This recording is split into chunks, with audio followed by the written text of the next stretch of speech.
So today, guys, at Ushauri program in Life Evergreen Church, we were conducting a certain survey as to why is it that we have a very high rise of number in maybe people taking alcohol, people preferring to surrender their wives, and these are just some of the responses that I got.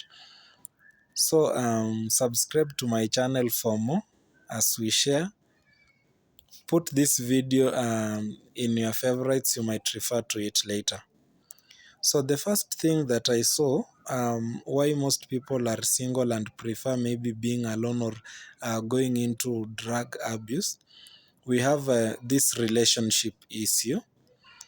So relationship issue, we have that aspect of lack of faithfulness in marriage. And so some people tend to give up and decide if he or she is cheating on me, then why should I be here faithful, then wait for sicknesses to come? So from that, I referred to this verse, Proverbs chapter 3, verse 5 and 6. It says, trust in the Lord your God, and lean not on your own understanding. In all your ways acknowledge the Lord, and he will guide your path. So concerning the relation issue, I can't know how your boyfriend or girlfriend is, or your wife or husband is, but I can just say, just trust in the Lord your God and lean not on your own understanding. Indeed, your relationship will work. The second thing is we have some who do not have that courage. So I was talking to some and they were telling me that they don't have that courage to stop drinking. Mtu anakuambia maybe when he drinks, he stops drinking within a week, he starts shaking like this, you see. There were so many issues, and I told them the best thing to do, we just have some things that you need to do them by force, because these principalities, they are not on an easier end. So I just told them that you can just trust God on that and believe in yourself. Stopping drinking isn't, I know it's that hard, but to God, mi sioni kama ni issue kubwa. Then we also had some who were saying in their businesses uh, they need more customers. And also, I told them, for you to get more customers in your business, you have to be very vital with your quality of service. Let me give you an example. To assume unauza waru, everybody around you anauza waru, so all of you are just the same. Maybe you are in the middle or at the end, people can't see you. You must do something unique that these other people are not doing. Kama mimi to assume nauza hizo waru, something I can do very creatively, naweza chukua hizo waru, apart from kuziuza, kuna zenye nitakuwa nauza ziko na maganda ya juu na kuna zenye nitakuwa na chonga, ziko ready made. So by that utakuwa umebitawa by one step. Why? In that population maybe kuna watu 50 wenye hawapendi kwenda kuchonga waru, akiona tu waru yenye iko ready made anakuja anachukua. So you must think out of the box and do things differently from what your opponents are doing. Then we also have the courage to take the courage. Now this has also caused so many marriages to fall down. The courage to take our places in our families. Umeona? Let's assume it's a man. Haja take that domain as a man. Unaona? You know, in this current century, women have been empowered so much, and this came as a result of the Second World War, where men were carried to fight. You know, the Second World War started in Germany, then it spread in some countries in the Middle East and in Europe. So we had a lot of people being carried from America and going to these countries to fight. Now, all men were gone. Now the industries had to continue running because firearms had to be produced. So we had women coming in place and taking those places. So by the time the men were coming back, the women were already empowered, and it has affected that up to date. Why? Unapata a lady ana work saizi, she can't give you a listening ear. Why? She's bringing it on the table, you are also bringing it on the table, and maybe she's earning more than you.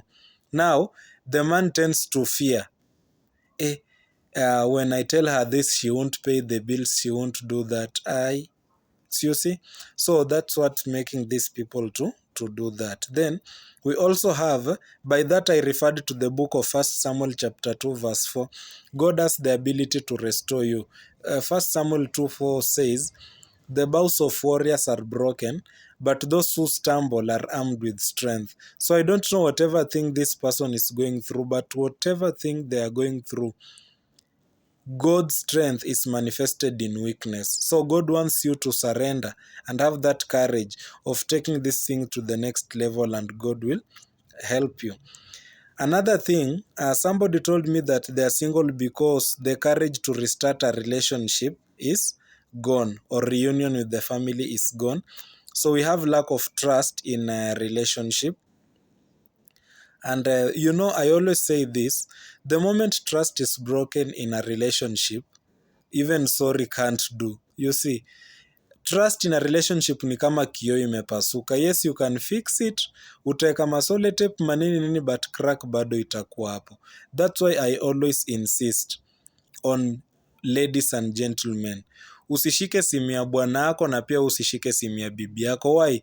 The moment your trust itakuwa betrayed, ni hivyo, you'll never love that man or that woman the same. So the only thing you have to do, just pray for them to go God's way. Unaona, juu unaweza angalia simu ya bibi yako upate ameitwa my queen, wa ujai muita hivi, unamuitanga mama koi, ama unamuitanga sweetie, ameitwa beba ama queen, haujai muita. So unaona, utasikitika. By that, the moment that trust is broken, hata ukuna penda huu mdemu kama Rihanna ama nini, that trust won't be restored back. By that I referred to this verse, Job 14 verse 7, and it says, there is hope in a tree which is cut. Maybe a few days or a few years or a few months, the tree will grow up again. Umeona? Then we also have this problem of owning the blame. You see, now many people tend not to account for their mistakes, and they tend to look for who to blame. Why? I drink because maybe Manchester United or West Ham crushed us. I drink because Chelsea is not performing well in the EPL. I'm drinking because I don't have a job. Now, by that, are you adding more problems to more problems, or are you solving? So we tend to add more problems to an extent. We forget even to do the little things that we can do to make things move to the next level. Another thing, we also have that process in healing. And this process in healing, it just comes by surrendering everything to God. By the way, there's nothing as so hard to live than to surrender than leaving alcohol na smoking cigarettes. It's very hard. So unless you surrender everything to God, then you need to have that strong will and have that courage of change. Then these things can come to pass and you'll go to the next level. Then we also have the courage of change. We have people who have never stayed with a woman in a house. So people need to take that bold step. Unaona, toka kwa mamako, toka kwa babako, stay with that man, understand him. You see, be submissive to him, and the man, love your wife. In fact, everything shall go to just everything shall fall in place. Then we have that step of taking courageous step to take that change. You see, and by that I referred to Philemon chapter 1 verse 4. Instead of blaming your friend, Philemon 1 verse 4 inasema, I always thank my God when I remember you in my prayers. Pray for each other. And another verse I referred to, Ecclesiastes 9 verse 11. The race is not to the swift, nor the battle to the strong, nor does food go to the men of understanding, but time and chance happens to them all. Thank you so much. Subscribe to my channel, Minister Ron.